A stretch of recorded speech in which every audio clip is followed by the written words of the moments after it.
ce PEA, PME, qui était effectivement sorti des travaux de PME Finance, a semble-t-il été repris par le président de la République. Si c'était le cas, ce serait une excellente nouvelle, à condition bien entendu que ça nous montre que les financements pour les PME soient sortis du plafond, j'allais dire, de niche fiscale qui serait maintenant plafonné à 10 000 euros. On imagine que si demain, la part de l'ISF qui peut être mise sur le financement des PME et qui a fait la preuve de son efficacité, parce qu'aujourd'hui, c'était quand même le seul moyen de renforcer les fonds propres des entreprises. Et les investissements des entreprises, elles dépendent des fonds propres qu'elles sont capables de lever.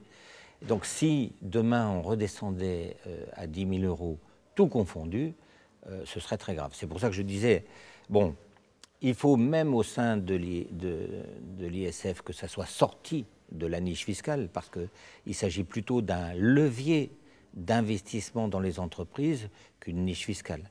Et si par contre, comme ça a été dit, le chef de l'État reprend l'idée du PEA PME, ça au moins c'est une excellente nouvelle. Alors il y a un autre sujet qui nous intéresse, en tout cas qui m'intéresse moi, c'est le sujet de la recherche, du crédit d'impôt recherche. Il y a eu un rapport d'un de mes collègues sénateurs qui montrait qu'il ne fallait pas baisser les bras sur cette affaire-là, que c'était extrêmement important pour notre pays, mais que pour autant, aujourd'hui, les changements de règles passés dans la dernière année écoulée ont plutôt durci l'accès pour les PME au crédit d'impôt recherche. Et donc, il avait fait un certain nombre de propositions avec lesquelles j'étais d'accord, d'ailleurs, de manière à ce qu'on fasse redistribuer un peu de crédits d'impôt recherche qui vont vers les grandes entreprises, vers les PME.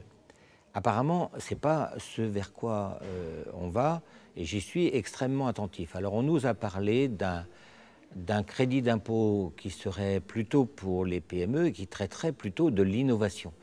J'approuve l'idée sur le thème de l'innovation. Par contre, le taux serait moins important que pour les autres. Alors, encore une fois, d'un côté, on dit on va faire une action spécifique pour les PME, mais on l'a fait à un taux moins favorable que ce qui est fait par ailleurs. Alors, je pense que c'est contradictoire. J'y serai attentif. Je ne veux pas avoir d'a priori. Je pense que déjà, le fait qu'on s'interroge sur ce qu'il convient de faire pour que les PME puissent investir et puissent innover, c'est un acte essentiel, et donc il ne faut pas le reprocher au gouvernement, mais par contre, il faut y être attentif à ce qu'on ne fasse pas des choses contradictoires.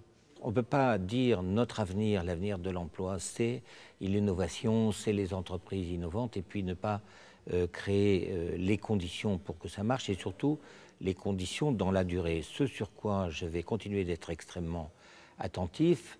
On a eu des améliorations qui ont évité d'avoir tout le mal qu'on avait craint à un moment donné, mais il faut être encore attentif à ça. Il faut que pour ces entreprises-là, il y ait d'abord des politiques qui soient inscrites dans la durée, c'est-à-dire qu'on ne peut pas dire à quelqu'un allez-y, embauchez des ingénieurs de recherche qui soient de bonne qualité, et puis à mi-parcours leur dire ah non, ça ne marche plus.